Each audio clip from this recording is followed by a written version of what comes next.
بسم اللہ الرحمن الرحیم۔ وضو ہو یا نہ ہو، چلتے پھرتے یہ کلمہ پڑھا کرو۔ حضور نبی کریم صلی اللہ علیہ وآلہ وسلم کا فرمان۔ محترم ناظرین، اسلامی تعلیمات میں ذکر الہی کو بے حد اہمیت حاصل ہے، اور یہ وہ عظیم عمل ہے جس کے ذریعے بندہ اپنے رب کے قریب ہوتا ہے، دل کو سکون ملتا ہے اور زندگی میں برکتیں نازل ہوتی ہیں۔ انسان چاہے کسی بھی حالت میں ہو، چاہے وہ باوضو ہو یا بغیر وضو کے، اگر وہ اللہ تعالیٰ کا ذکر کرتا رہتا ہے تو یہ عمل اس کے لیے دنیا و آخرت میں کامیابی کا ذریعہ بن جاتا ہے۔ یہی وجہ ہے کہ ہمارے پیارے نبی حضرت محمد صلی اللہ علیہ وآلہ وسلم نے اپنی امت کو ہر حال میں ذکر کرنے کی تلقین فرمائی ہے، تاکہ انسان کا دل ہمیشہ اللہ کی یاد سے زندہ رہے۔ زیر نظر عنوان بھی اسی حقیقت کی طرف اشارہ کرتا ہے کہ ایک مختصر سا کلمہ جو صرف چند سیکنڈ میں پڑھا جا سکتا ہے، انسان کے لیے بے شمار نیکیوں کا خزانہ بن سکتا ہے، اور جو شخص اس سے غافل ہے وہ در حقیقت بڑی محرومی میں ہے۔ قرآن مجید میں اللہ تعالیٰ نے بارہا اپنے ذکر کی اہمیت کو بیان فرمایا ہے۔ ارشاد باری تعالیٰ ہے، فَاذْكُرُونِي أَذْكُرُكُمْ، یعنی تم میرا ذکر کرو میں تمہارا ذکر کروں گا۔ اس آیت میں اللہ تعالیٰ نے بندے کو اپنے ذکر کی دعوت دی اور اس کے بدلے میں اپنی خصوصی توجہ اور رحمت کا وعدہ فرمایا۔ ایک اور مقام پر ارشاد ہوتا ہے، الا بذکر اللہ تطمئن القلوب، یعنی خبردار، دلوں کا اطمینان تو صرف اللہ کے ذکر میں ہے۔ اس آیت سے واضح ہوتا ہے کہ دنیا کی کوئی بھی چیز انسان کو حقیقی سکون نہیں دے سکتی سوائے اللہ کے ذکر کے۔ اسی طرح اللہ تعالیٰ فرماتے ہیں، یا ایھا الذین آمنوا اذکروا اللہ ذکرا کثیرا، یعنی اے ایمان والو اللہ کا کثرت سے ذکر کرو۔ اس آیت میں کثیرہ کا لفظ اس بات پر زور دیتا ہے کہ ذکر صرف کبھی کبھار نہیں بلکہ ہر وقت ہر حالت میں ہونا چاہیے، چاہے انسان چل رہا ہو، بیٹھا ہو یا لیٹا ہو۔ ایک اور آیت میں فرمایا، والذاکرین اللہ کثیرا والذاکرات اعد لہم مغفرۃ واجرا عظیما، اعد اللہ لہم مغفرۃ واجرا عظیما، یعنی جو مرد اور عورتیں کثرت سے اللہ کا ذکر کرتے ہیں، اللہ نے ان کے لیے مغفرت اور بڑا اجر تیار کر رکھا ہے۔ احادیث مبارکہ میں بھی ذکر الہی کی بے شمار فضیلتیں بیان کی گئی ہیں۔ نبی کریم صلی اللہ علیہ وآلہ وسلم نے فرمایا، جو شخص سبحان اللہ و بحمدہ دن میں 100 مرتبہ پڑھتا ہے، اس کے گناہ معاف کر دیے جاتے ہیں، چاہے وہ سمندر کے جھاگ کے برابر ہوں۔ اس حدیث سے معلوم ہوتا ہے کہ مختصر الفاظ میں پڑھا جانے والا ذکر بھی انسان کے گناہوں کی معافی کا ذریعہ بن سکتا ہے۔ ایک اور حدیث میں نبی کریم صلی اللہ علیہ وآلہ وسلم نے فرمایا، کیا میں تمہیں ایسا عمل نہ بتاؤں جو تمہارے اعمال میں سب سے بہتر، تمہارے رب کے نزدیک سب سے پاکیزہ اور تمہارے درجات کو بلند کرنے والا ہے؟ صحابہ کرام رضی اللہ تعالیٰ عنہ نے عرض کیا، جی ہاں۔ آپ صلی اللہ علیہ وآلہ وسلم نے فرمایا، وہ اللہ کا ذکر ہے۔ اس حدیث سے معلوم ہوتا ہے کہ ذکر الہی نہ صرف آسان عمل ہے بلکہ یہ سب سے افضل اعمال میں سے ہے۔ اسی طرح ایک اور حدیث میں آیا ہے کہ رسول اللہ صلی اللہ علیہ وآلہ وسلم نے فرمایا، اللہ تعالیٰ فرماتا ہے، میں اپنے بندے کے ساتھ ویسا ہی معاملہ کرتا ہوں جیسا وہ میرے بارے میں گمان رکھتا ہے، اور میں اس کے ساتھ ہوتا ہوں جب وہ میرا ذکر کرتا ہے۔ اس سے یہ بات واضح ہوتی ہے کہ ذکر کرنے والا بندہ اللہ کی خاص معیت اور قرب حاصل کر لیتا ہے۔ ایک اور حدیث میں آپ صلی اللہ علیہ وآلہ وسلم نے فرمایا، جو لوگ اللہ کا ذکر کرتے ہیں اور جو ذکر نہیں کرتے، ان کی مثال زندہ اور مردہ کی طرح ہے، یعنی ذکر کرنے والا شخص روحانی طور پر زندہ ہوتا ہے جبکہ غافل شخص مردہ دل کا حامل ہوتا ہے۔ نبی کریم صلی اللہ علیہ وآلہ وسلم کی سنت مبارکہ سے بھی یہ بات ثابت ہے کہ آپ ہر حال میں اللہ کا ذکر فرمایا کرتے تھے۔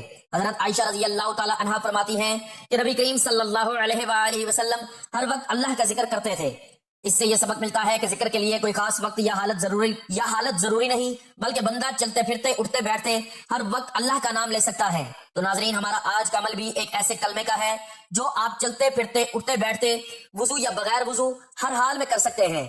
یہ ایک بہت ہی مختصر کلمے کا عمل ہے جو کہ آپ کو بہت ہی کم وقت میں پڑھنا پڑے گا، لیکن اس سے آپ اربوں نیکیاں کمائیں گے۔ پیارے دوستو، قیامت کے دن انسان ایک ایک نیکی کے لیے پاگلوں کی طرح بھاگ رہا ہوگا۔ ایک نیکی کی وجہ سے وہ جنت میں چلا جائے گا اور ایک نیکی کم ہونے کی وجہ سے خدا نہ خواستہ جہنم میں چلا جائے گا۔ تو اس لیے میرے عزیزوں، اس ویڈیو کو مکمل دیکھیں تاکہ جتنی زیادہ آپ نیکیاں بڑھائیں گے، قیامت کے دن آپ کے لیے آسانیاں ہوں گی۔ اور یہ بھی سمجھ لیں کہ یہ عمل صرف آخرت کے لیے نہیں ہے بلکہ دنیا میں بھی اللہ کی رحمت، برکت، سکون اور کامیابیوں کا ذریعہ بنتا ہے۔ میرے محترم عزیزوں، قرآن مجید میں اللہ رب العزت نے فرمایا ہے کہ بے شک اللہ کی یاد ہی وہ چیز ہے جس سے دل سکون پاتے ہیں۔ غور کریں کہ انسان دنیا کی ہزاروں کوششوں کے باوجود جب انسان دل کا سکون نہیں پاتا تو اصل سکون اللہ کے ذکر میں ہی ہے۔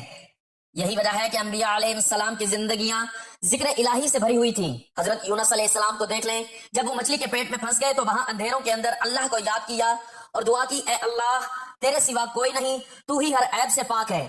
میں ہی اپنی جان پر ظلم کرنے والوں میں سے ہوں۔ اللہ نے ان کی دعا قبول فرمائی اور ان کو نجات عطا کی۔ میرے عزیزوں، یہ بتانے کا مقصد یہ ہے کہ اللہ کا ذکر اور اس کی بڑائی بیان کرنا مصیبتوں سے نجات کا سب سے بڑا ذریعہ ہے۔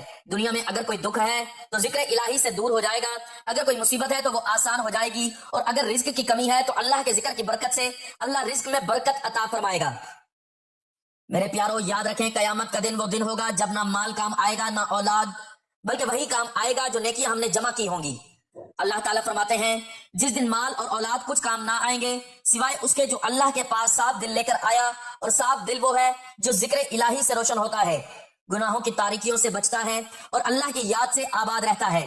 میرے محترم عزیزو، ایک نیکی کا وزن قیامت کے دن کتنا قیمتی ہوگا اس کا اندازہ لگائیں کہ حضور صلی اللہ علیہ وآلہ وسلم نے فرمایا، دو کلمے ایسے ہیں جو زبان پر ہلکے ہیں مگر ترازو میں بھاری اور اللہ کو بہت پسند ہیں۔ یہ بات ہمیں بتاتی ہے کہ چھوٹے چھوٹے اذکار بظاہر آسان ہیں لیکن ان کی قیمت آخرت میں پہاڑوں کے برابر ہوگی۔ میرے پیارو، اگر ہم صحابہ کرام کی زندگیوں کو دیکھیں تو ہمیں پتہ چلتا ہے کہ وہ ذکر کو کبھی ضائع نہیں کرتے۔ حضرت عبداللہ بن عمر کا معمول تھا کہ وہ ہر وقت تسبیح اور ذکر میں لگے رہتے۔ حضرت ابو ہریرہ رضی اللہ تعالیٰ عنہ فرماتے ہیں کہ رسول اللہ صلی اللہ علیہ وآلہ وسلم نے مجھے دو تھیلیاں علم کی دی، ایک کو میں نے بیان کر دیا اور دوسری کو اگر بیان کروں تو میری گردن کاٹ دی جائے۔ اور وہ اکثر ذکر کے متعلق فرماتے تھے کہ دلوں کو آباد رکھنے کا یہی راستہ ہے۔ میرے محترم عزیزو، ایک اور بات سمجھ لیں کہ دنیاوی زندگی میں بھی یہ عمل کامیابیوں کا دروازہ کھولتا ہے۔ بزرگوں نے فرمایا کہ ذکر الہی دل کے زنگ کو دور کرتا ہے، جیسے لوہے پر زنگ لگ جائے اور اسے صاف کرنے کے لیے مختلف کوشش کی جاتی ہے، اسی طرح دل پر گناہوں کا زنگ لگ جاتا ہے اور ذکر الہی اس زنگ کو دور کر دیتا ہے۔ حضور صلی اللہ علیہ وآلہ وسلم نے فرمایا، ہر چیز کی صفائی کرنے والی چیز ہوتی ہے اور دل کی صفائی ذکر اللہ ہے۔ میرے عزیزو، یہ وہ حقیقت ہے کہ آج کا انسان دنیاوی کامیابیوں کے لیے تو دن رات محنت کرتا ہے مگر اصل کامیابی کو بھول جاتا ہے۔ اصل کامیابی وہ ہے جو دنیا اور آخرت دونوں میں ساتھ دے، اور یہ مختصر عمل ایسا ہے جو انسان کو دنیا میں بھی سکون دیتا ہے اور آخرت میں بھی عظمت عطا کرتا ہے۔ ناظرین، جب کوئی بندہ چلتے ہوئے یا اپنے کام میں مصروف ہو کر یہ ذکر کرتا ہے تو فرشتے اس کے اعمال نامے میں نیکیاں لکھتے جاتے ہیں، اور حدیث میں آتا ہے کہ جب کوئی بندہ اللہ کا ذکر کرتا ہے تو اللہ بھی اپنے فرشتوں کے سامنے اس بندے کا ذکر فرماتے ہیں۔ سوچیں کیسی بڑی سعادت ہے کہ رب کائنات اپنے فرشتوں کے سامنے ایک بندے کو یاد کرے اور اس پر فخر کرے۔ یہ وہ ہے جو اللہ اپنے ذکر کرنے والوں کو عطا کرتا ہے۔ میرے محترم عزیزو، یہ بھی یاد رکھیں کہ قیامت کے دن انسان کو ایسے اعمال کی ضرورت ہوگی جن سے پلڑا بھاری ہو سکے۔ حضور صلی اللہ علیہ وآلہ وسلم نے فرمایا کہ قیامت کے دن بندے کے اعمال تولے جائیں گے اور سب سے بھاری چیز اللہ کا ذکر ہوگا، اور یہ ذکر ایسا ہوگا کہ جس کی بدولت انسان جنت کے قریب اور جہنم سے دور ہو جائے گا۔ حضرت حسن بصری رحمت اللہ علیہ فرمایا کرتے تھے کہ ذکر اللہ بغیر دل ایسا ہے جیسے مردہ جسم، اور جو دل ذکر میں مشغول ہو وہ زندہ دل ہے۔ میرے پیارو، آج ہمارے گھروں میں پریشانیاں، رزق کی تنگی، بیماریوں کا غلبہ اور بے سکونی اس لیے ہے کہ ہم نے ذکر الہی کو چھوڑ دیا، لیکن اگر ہم یہ مختصر عمل اختیار کریں تو انشاءاللہ ہماری دنیا بھی سنور جائے گی اور آخرت بھی۔ محترم ناظرین، دیکھیے حضرت نوح علیہ السلام نے اپنی قوم سے فرمایا تھا، اپنے رب سے استغفار کرو، وہ تم پر آسمان سے بارش برسائے گا، تمہارے مال اولاد میں اضافہ کرے گا، تمہیں باغات عطا فرمائے گا اور نہریں جاری کرے گا۔ اس سے پتہ چلتا ہے کہ اللہ کا ذکر اور اس سے معافی مانگنا دنیاوی آسائشوں اور نعمتوں کا ذریعہ بھی ہے۔ یہ عمل صرف آخرت تک محدود نہیں بلکہ دنیا میں بھی سکون قلب، رزق کی فراوانی، مشکلات سے نجات اور عزت و وقار کا باعث ہے۔ اور یہی حقیقت ہے کہ جو بندہ ہر وقت اللہ کی یاد میں رہے گا اس کی زندگی میں نور آئے گا اور اس کی اولاد بھی صالح ہوگی۔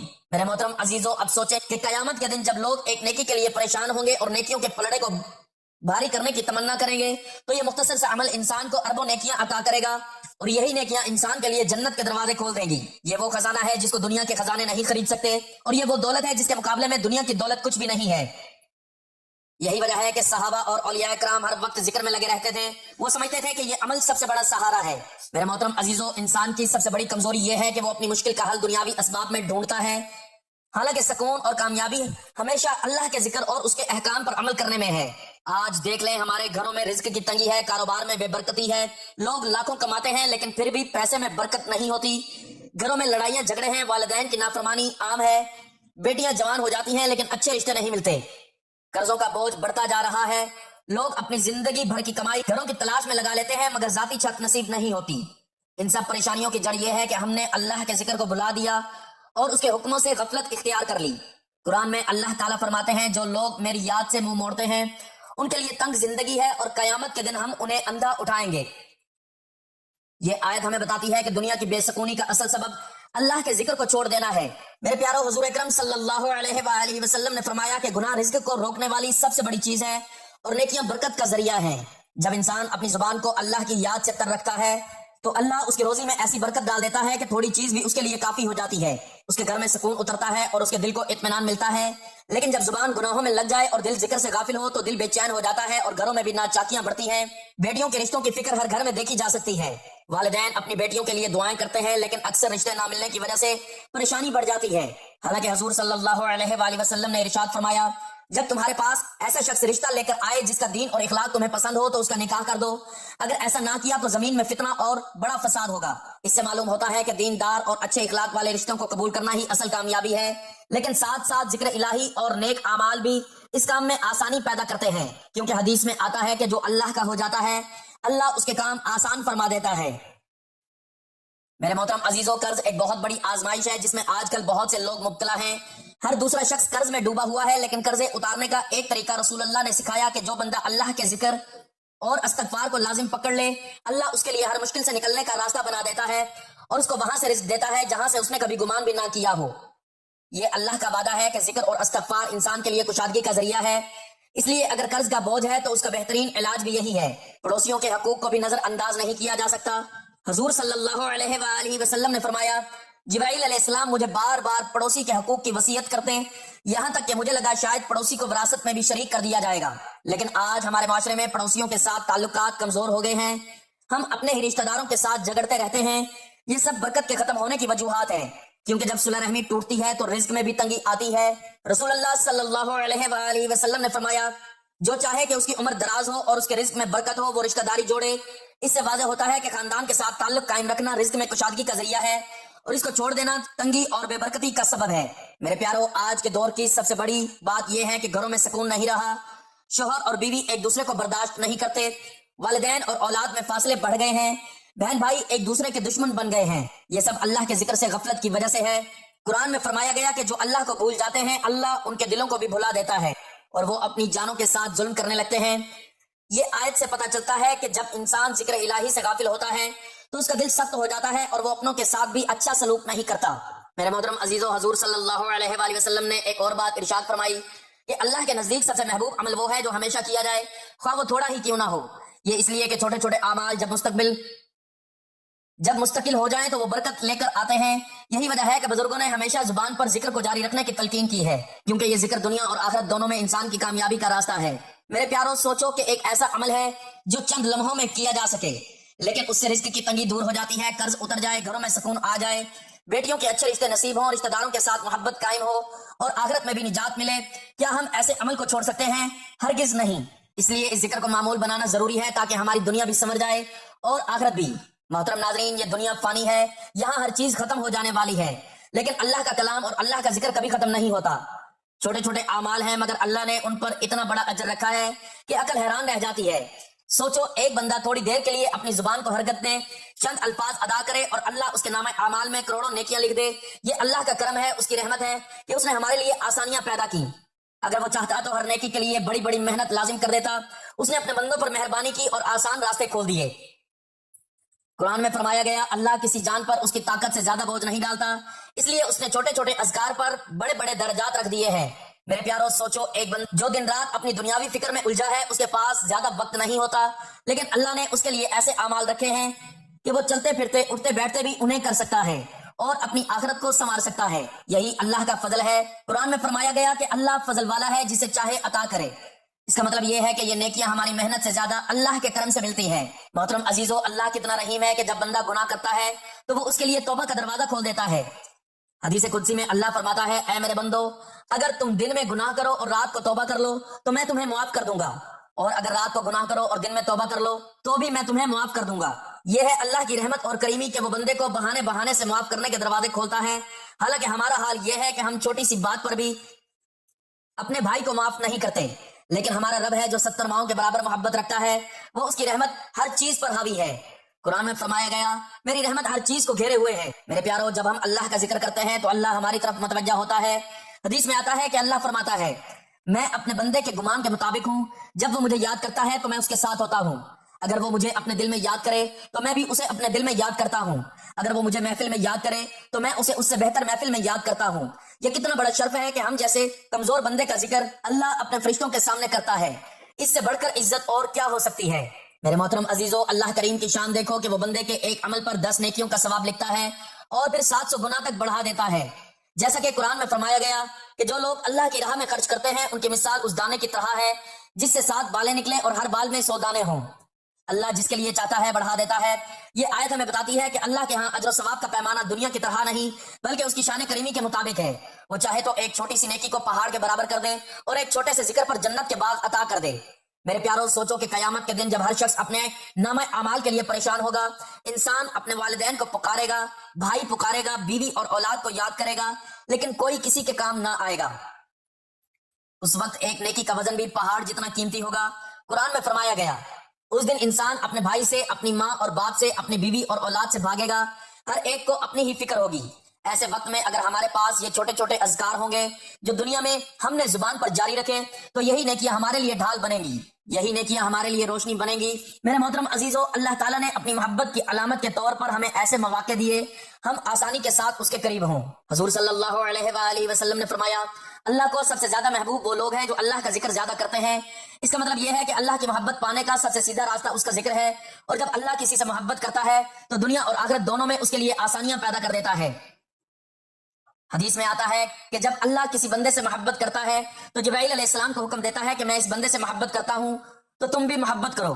پھر جبرائیل اہل آسمان کو اعلان کرتے ہیں کہ اللہ فلاں بندے سے محبت کرتا ہے، تم سب بھی اس سے محبت کرو۔ چنانچہ آسمان والے بھی اس سے محبت کرنے لگتے ہیں اور زمین والوں کے دل میں بھی اس کی محبت ڈال دی جاتی ہے۔ میرے پیاروں، سوچو اگر ہم نے اپنی زندگی میں اللہ کی محبت حاصل کر لی تو پھر ہمارے لیے دنیا کی کوئی مشکل باقی نہیں رہتی۔ قرض بھی آسان ہو جاتے ہیں، رزق میں برکت بھی آ جاتی ہے، گھر میں سکون بھی آ جاتا ہے، اولاد بھی نیک فرما بردار بنتی ہے، اور سب سے بڑھ کر یہ کہ آخرت میں جنت کی نعمتیں ملتی ہیں اور اللہ کا دیدار نصیب ہوتا ہے۔ اس لیے اللہ کے ذکر کو معمول بنانا ہی سب سے بڑی کامیابی ہے۔ محترم عزیزو، اب ہم جانتے ہیں اس بابرکت کلمے کے بارے میں جو کہ بہت ہی مختصر اور چھوٹا سا کلمہ ہے اور جس کے پڑھنے پر اربوں نیکیاں ملتی ہیں، اور اس کی سب سے بڑی خصوصیت یہ ہے کہ آپ اس کو چلتے پھرتے، اٹھتے بیٹھتے، وضو بغیر وضو، سوتے جاگتے کسی بھی حالت میں پڑھ سکتے ہیں۔ وضو کے ساتھ اور وضو کے بغیر ہر حال میں آپ اس کو پڑھ سکتے ہیں، اور جب بھی آپ یہ کلمہ پڑھیں یا کوئی اور عمل کریں یا دعا مانگیں تو سب سے پہلے اور آخر میں درود پاک لازمی پڑھا کریں، کیونکہ درود شریف پڑھنا ہر دعا کی قبولیت کی کنجی ہے، اور درود کے بغیر دعا آسمان پر نہیں جاتی۔ چنانچہ میرے پیارو، جب بھی آپ یہ کلمہ پڑھیں تو ایک مرتبہ درود پاک ضرور پڑھ لیں، اور ثواب کی نیت سے ابھی میرے ساتھ بھی ایک مرتبہ درود شریف پڑھ لیں۔ اللهم صل على محمد وعلى آل محمد كما صليت على إبراهيم وعلى آل إبراهيم إنك حميد مجيد اللهم بارك على محمد وعلى آل محمد كما باركت على إبراهيم وعلى آل إبراهيم إنك حميد مجيد۔ پیارے ناظرین، درود پاک پڑھنے کے بعد آپ نے یہ کلمہ پڑھ لینا ہے، سبحان اللہ و بحمدہ، سبحان اللہ و بحمدہ۔ اس کو آپ جتنا دہرا سکتے ہیں دہرائیں، اس کی کوئی خاص تعداد نہیں۔ یہ اللہ کی رحمت ہے کہ اس میں تعداد کی کوئی قید نہیں، آپ جتنا زیادہ پڑھیں گے اتنا زیادہ نیکیاں آپ کے نامہ اعمال میں لکھی جائیں گی۔ میرے محترم عزیزو، یہ کلمہ اتنا آسان اور اتنا طاقتور عمل ہے کہ اس سے نہ صرف آپ کی آخرت سنورتی ہے بلکہ آپ کی دنیا بھی سنورتی ہے۔ آخرت میں یہ کلمہ آپ کے لیے نیکیوں کا خزانہ بنے گا، گناہوں کو معاف کروائے گا، درجات کو بلند کرے گا اور جنت میں باغ عطا کرے گا۔ حدیث میں آتا ہے رسول اللہ صلی اللہ علیہ وآلہ وسلم نے فرمایا جو شخص دن میں 100 مرتبہ یہ کلمہ پڑھے اس کے گناہ معاف کر دیے جاتے ہیں، اگرچہ وہ سمندر کی جھاگ کے برابر ہی کیوں نہ ہو۔ اور دنیا میں یہ کلمہ آپ کو برائیوں سے بچاتا ہے، فضول باتوں، غیبت اور چغلی سے روکتا ہے، دل کو سکون عطا کرتا ہے اور گھروں میں برکت نازل کرتا ہے۔ میرے پیارو، جب انسان اللہ کا ذکر کرتا ہے تو اس کے دل میں نور اترتا ہے، گھروں میں سکون آتا ہے، کاروبار میں برکت ہوتی ہے، اولاد فرما بردار بنتی ہے اور پریشانیاں دور ہو جاتی ہیں۔ قرآن میں فرمایا گیا سن لو، اللہ کے ذکر سے ہی دلوں کو اطمینان ملتا ہے۔ آج کے دور میں جب لوگ بے سکونی میں مبتلا ہیں، دل میں گھٹن، پریشانیاں ہیں، بیماریاں ہیں، قرض ہیں، رشتوں کے مسائل ہیں، تو سب سے بڑی دوا اللہ کا ذکر ہے۔ یہ کلمہ جب آپ بار بار پڑھیں گے تو دل پر سکون اترے گا، غم کی جگہ خوشی آئے گی اور مایوسی کی جگہ امید جنم لے گی۔ میرے محترم عزیزو، یہ کلمہ پڑھنے والے پر اللہ کی رحمتیں نازل ہوتی ہیں، اور جہاں اللہ کا ذکر کیا جاتا ہے وہاں فرشتے جمع ہو جاتے ہیں۔ جیسا کہ حدیث میں ہے کہ اللہ کے فرشتے زمین پر گھومتے ہیں اور جب کسی جگہ ذکر کی محفل پاتے ہیں وہاں بیٹھ جاتے ہیں اور اپنے پروں سے اس کو ڈھانپ لیتے ہیں، یہاں تک کہ وہ آسمان تک پہنچ جاتے ہیں۔ پھر اللہ تعالیٰ پوچھتا ہے کہ میرے بندے کیا کر رہے ہیں؟ تو فرشتے عرض کرتے ہیں اے اللہ، وہ تیرا ذکر کر رہے ہیں اور تیری تسبیح کر رہے ہیں۔ تو اللہ فرماتا ہے میں نے انہیں معاف کر دیا۔ ناظرین سوچیں، جب آپ اکیلے کمرے میں اپنے گھر کے کسی کونے میں یا چلتے پھرتے راستے پر یہ کلمہ پڑھتے ہیں تو فرشتے آپ کے گرد اکٹھے ہو جاتے ہیں اور ایک نورانی حصار بن جاتا ہے اور وہ نور اللہ کے عرش تک پہنچ جاتا ہے اور اللہ اپنے بندے کے ذکر کو پسند فرماتا ہے۔ اس سے بڑھ کر عزت اور کیا ہوگی؟ ہمارا ذکر اللہ کے سامنے ہو اور اللہ ہمیں اپنی رحمت کے دامن میں چھپا لے۔ میرے محترم عزیزو، یہ کلمہ برکتوں کا خزانہ ہے۔ اگر کوئی کاروبار میں نقصان دیکھ رہا ہے، یہ کلمہ پڑھے تو اللہ اس کے کاروبار میں برکت ڈال دے گا۔ اگر گھر میں بے سکونی ہے، لڑائی جھگڑے ہیں، دلوں میں دوریاں ہیں، تو یہ کلمہ پڑھنے سے محبت پیدا ہوگی اور گھر سکون کا گہوارہ بن جائے گا۔ اگر قرضے ہیں اور تنگی ہے تو یہ کلمہ پڑھنے سے اللہ غیب سے مدد کرے گا، رزق میں کشادگی دے گا اور مشکلات آسان ہو جائیں گی۔ اگر دل میں گھٹن ہے، غم ہے یا پریشانی ہے تو یہ کلمہ دل کو سکون دے گا، چہرے پر نور آئے گا اور اللہ کی رحمتوں کے دروازے کھل جائیں گے۔ ناظرین محترم، اس کلمے کو معمول بنا لیں، جتنا زیادہ پڑھ سکتے ہیں پڑھیں، کیونکہ اللہ چھوٹے سے عمل کے بدلے میں بھی اتنی نیکیاں عطا کرتا ہے کہ قیامت کے دن جب انسان ایک ایک نیکی کے لیے ترس رہا ہوگا تو یہی نیکیاں ہمارے کام آئیں گی اور ہمیں جنت میں لے جانے کا سبب بنیں گی۔ اس لیے اس کلمہ کو معمول بنائیں، اپنے دن کا حصہ بنائیں، صبح اٹھ کے ساتھ پڑھیں، رات سوتے وقت پڑھیں، نماز کے بعد پڑھیں، کاروبار کرتے ہوئے پڑھیں، سفر میں پڑھیں، غرض ہر وقت زبان کو اس ذکر سے تر رکھیں، انشاءاللہ دنیا بھی سمجھ جائے گی اور آخرت بھی۔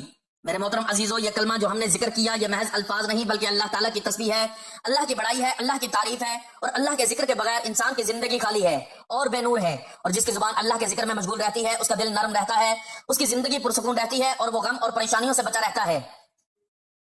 اس لیے میرے پیاروں، میں آپ کو دل کی گہرائیوں سے تلقین کرتا ہوں کہ اس کلمے کو معمول بنا لیں، دن رات اس کو دہراتے رہیں۔ آپ گاڑی چلا رہے ہو، دفتر میں کام کر رہے ہو یا گھر کے کاموں میں مصروف ہو، اپنی زبان کو اس ذکر سے تر رکھیں، کیونکہ یہ ذکر نہ وقت لیتا ہے نہ محنت لیتا ہے، لیکن اس کے بدلے میں اللہ تعالیٰ اتنی نیکیاں عطا کرتا ہے کہ انسان کا نام اعمال بھر جاتا ہے، اور قیامت کے دن یہی نیکیاں ہمارے لیے بخشش اور جنت کا سبب بنیں گی۔ اور جو بندہ اللہ کو یاد کرتا ہے اللہ بھی اس کو یاد کرتا ہے۔ چنانچہ قرآن میں فرمایا گیا، بس تم مجھے یاد کرو میں تمہیں یاد کروں گا۔ اس سے بڑھ کر انسان کے لیے اور کیا خوش بختی ہو سکتی ہے کہ اس کا ذکر اللہ کی ذات فرما رہی ہے۔ ناظرین، یہ ایسا مختصر سا کلمہ ہے کہ آپ ایک تسبیح پڑھنے میں 1 منٹ لگائیں گے۔ جب آپ اس کو خوب دہرا لیں، دل مطمئن ہو جائے، دل کو سکون مل جائے، تو پھر آپ نے 3 مرتبہ سورۃ الاخلاص کی تلاوت کر لینی ہے۔ بسم اللہ الرحمن الرحیم، قل هو اللہ احد اللہ الصمد لم یلد ولم یولد ولم یکن لہ کفوا احد۔ اس کے بعد 1 مرتبہ پھر سے درود پاک پڑھ لیں تاکہ آپ کا یہ ذکر اللہ کی بارگاہ میں مکمل ہو جائے۔ پھر آخر میں دعا کریں کہ اے اللہ ہم سب کو اپنی یاد میں مشغول رہنے والا بنا، اے اللہ ہمیں اس کلمہ کی کثرت کرنے والا بنا، اے اللہ ہماری زبان کو اپنے ذکر کی عادت دے، ہمارے دل کو اپنے نور سے بھر دے، اے اللہ ہمارے گناہوں کو معاف فرما دے، ہمارے دل کے زنگ کو دور فرما، ہماری پریشانیوں کو آسانیوں میں بدل دے، اے اللہ ہمارے گھروں میں اپنی رحمت کا نزول فرما دے، ہماری اولاد کو نیک اور صالح بنا دے، ہمارے رزق میں برکت عطا فرما دے، اور دنیا و آخرت میں ہمیں کامیابی عطا فرما۔ اے اللہ ہمیں اپنی محبت عطا فرما اور اپنے محبوب صلی اللہ علیہ وآلہ وسلم کی شفاعت نصیب فرما، آمین۔ ناظرین، اللہ کا ذکر صرف زبان سے الفاظ ادا کرنے کا نام نہیں بلکہ یہ دل کی حاضری اور اللہ کی عظمت کے احساس کے ساتھ ہونا چاہیے۔ جب بندہ اخلاص کے ساتھ ذکر کرتا ہے تو اس کا دل نرم ہوتا ہے، گناہوں سے دوری پیدا ہوتی ہے اور زندگی میں برکتیں آتی ہیں۔ لہٰذا ہمیں چاہیے کہ ہم اپنی روزمرہ زندگی میں ذکر کو شامل کریں، چلتے پھرتے کام کرتے ہوئے ہر وقت اللہ کا نام لیتے رہیں۔ یہ نہ صرف ہمارے گناہوں کی معافی کا ذریعہ بنے گا بلکہ ہمیں دنیا و آخرت میں کامیابی عطا کرے گا۔ اللہ تعالیٰ ہمیں کثرت سے اپنا ذکر کرنے کی توفیق عطا فرمائے اور ہمیں ان خوش نصیب لوگوں میں شامل کرے جو ہر حال میں اپنے رب کو یاد رکھتے ہیں، آمین۔ دعا ہے کہ اللہ تعالیٰ میرا سنانا اور آپ کا سننا اپنی بارگاہ میں قبول و منظور فرمائے، آمین۔ ناظرین، گزارش ہے کہ اللہ تعالیٰ کے 99 ناموں میں سے کوئی ایک نام لکھ کر کمنٹس میں ضرور شیئر کریں۔ اللہ تعالیٰ ہم سب کا حامی و ناصر ہو، آمین۔ جزاک اللہ۔